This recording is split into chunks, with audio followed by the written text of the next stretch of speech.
A mystery is something that is beyond understanding and cannot be explained. We have ancient texts that many consider to be documented history. And you see, the controversy comes from the fact that many of these artifacts tell of the origins of mankind. Now, who are they to tell us how life began?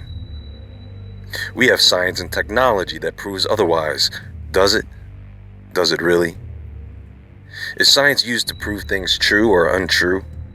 Or is science used to figure out how things work, or both? Once you figure something out yourself, you no longer need proof from someone else. You've proven it to yourself. Proof is something you present to someone to get them to believe in an idea. But you don't always necessarily need proof to believe in certain things, now do you? You see, maybe it does not matter if you believe in these ancient writings such as the Bible or Book of Enoch or not. These dark elitists, they do. Oh, you better believe they do. They believe in the Bible more than you think. However, their attitude towards it is a rebellious one. And these stories have molded the very civilization you live in today. Our cultures, values, traditions, holidays, laws stem from ancient writings, ancient practices, ancient societies. We are the children of those past generations. We carry their DNA, we carry their legacies, we carry their problems, and we carry with us their stories, the legends, the myths. So we are going to take a look into an ancient document that comes straight out of the writings of the Dead Sea Scrolls, the Book of Giants. Because I want to talk about some things, and this will help set the stage for the discussion of something that is unfolding, a revelation.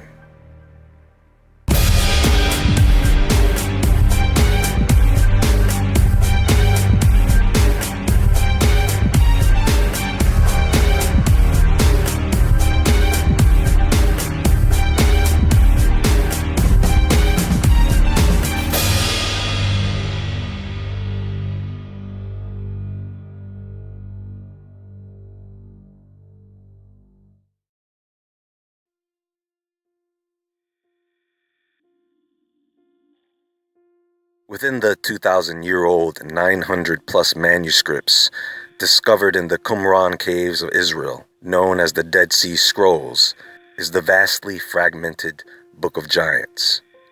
Now, how many of you have looked at the Book of Giants? There is not a whole lot there, and it is very fragmented, isn't it? But you can get a better understanding of the book once you go through the Book of Enoch and zoom in on the Book of Watchers. Here's the story. The 200 fallen angels that took the daughters of men as wives begat giants. This was the defilement of mankind. But not only did they defile man, they defiled the animals of the earth. They experimented on them, creating crossbreeds between the animal species and between humans and animals. But they did not stop there, no. These fallen angels used their seed to create animal-angel hybrids. 200 donkeys, 200 asses, 200 rams of the flock, 200 goats, 200 beasts of the field, from every animal, from every bird, from miscegenation. They defiled, they begot giants and monsters, they begot, and behold, all the earth was corrupted with its blood and by the hand of giants, which did not suffice for them, and they were seeking to devour many. The monsters attacked it. Now you mix angels with humans, you get giants. You mix angels with animals, you get monsters. Giant monsters. Intelligent monsters that probably had the ability to communicate with their fathers psychically. Is this getting weird enough for you folks? For those of you who believe the stories of the Bible, the Dead Sea Scrolls, the Book of Enoch, let me explain something. Many of you may think that dinosaurs were creatures of God. That may be, but let me tell you how this works. God created the animals and man. Their souls and the souls of their offspring are sentient souls. When an angel breeds with a human or animal, their offspring are abominations. They are not sentient souls. This is why not every animal or every human was placed into the ark to survive the great flood. And this is probably why you still see tortoises, frogs, crocodiles that lived during the time of the dinosaurs, but you don't see dinosaurs still running around, do you? So somehow an extinction level event is able to pick and choose which beings die and which do not. Those animals should have died out right along with the dinosaurs, being that something like a frog is more sensitive to sudden environmental changes, but they did not, along with many other animals. Now, the Book of Giants goes on to show how Mawe, the giant son of the angel Barakel, positioned the Father of the heavens through Enoch, begging God to have mercy on them. Because you have to remember, these giants were not asked to be born, and they were given a chance. God gave them a chance to repent, but their existence was not authorized, and their souls were corrupt. Unwarranted spirits that have a tendency towards aggression and violence. The same type of spirit you get when they clone an animal. Now you have an animal that looks like the others, but their spirit is not like the others. The book goes on to describe how Mawe had a vision. He then told the other giants about this vision, a vision of a tablet being immersed in water, and when it emerges, all the writing is washed away except for 3 names, symbolizing the destruction of all but Noah and his family. This scared the crap out of the giants, and so Mawe requested that Enoch reason with God. But Enoch came back with a message, basically stating that because of what the fallen angels and their sons have done to the earth, requests denied.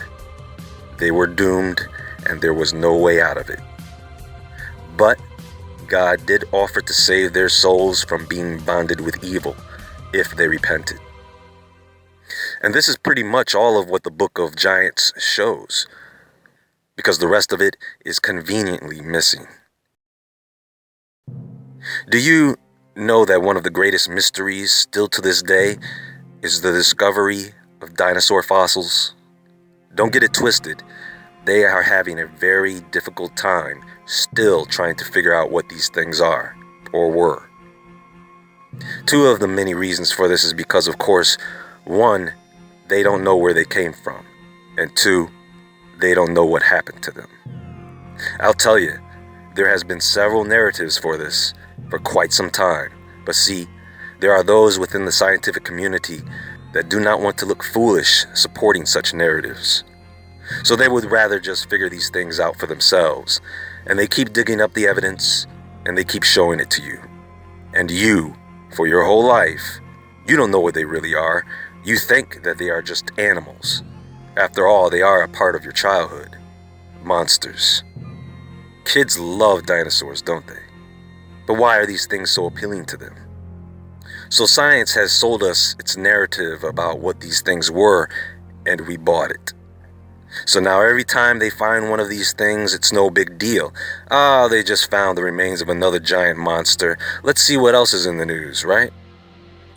This is a big deal, folks. It is. Because what they have been telling us about these creatures is not the truth. You see, it is the dating of these fossils that is screwing everybody up. Ignore that crap. They do not know. They don't even know the true age of the rock layers they excavate them from. But here's what's interesting. They keep finding these giant humanoid skeletons, right?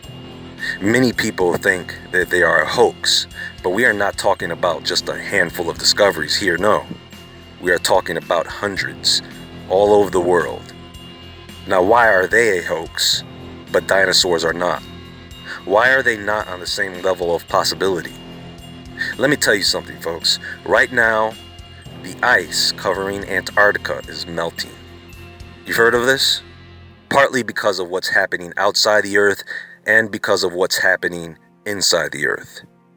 It's heating up. Volcanism is increasing, and the ice is melting from the inside out. This is why they are finding enormous holes forming in the ice pack.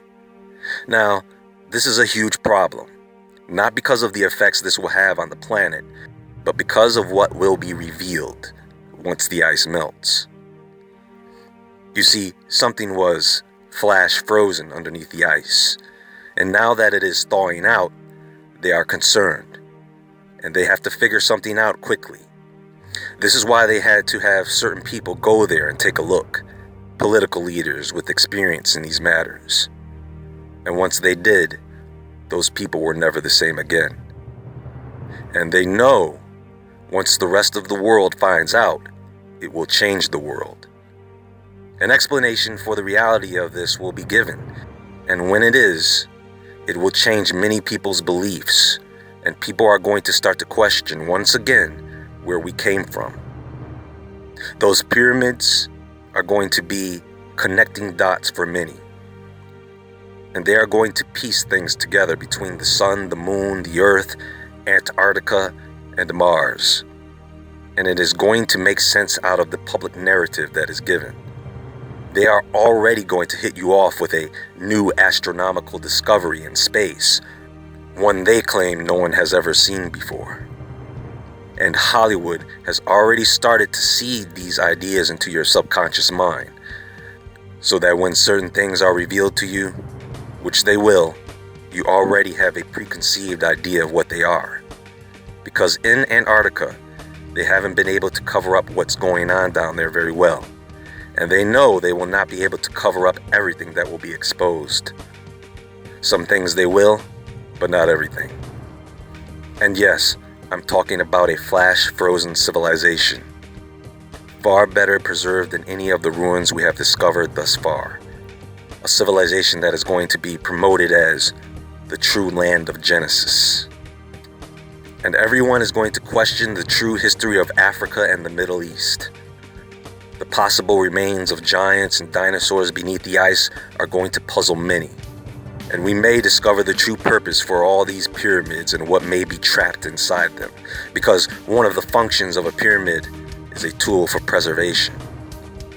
How this all turns out, folks, is going to depend upon your level of discernment, your ability to judge right from wrong, your ability to separate fact from fiction. Because the stress from catastrophic events is going to pull many people in toward the dark side. But hopefully, within that revelation, and hopefully, unlike the giants, we won't have to beg God to save us at the last minute. Hopefully, there will be those who still hold on to the light.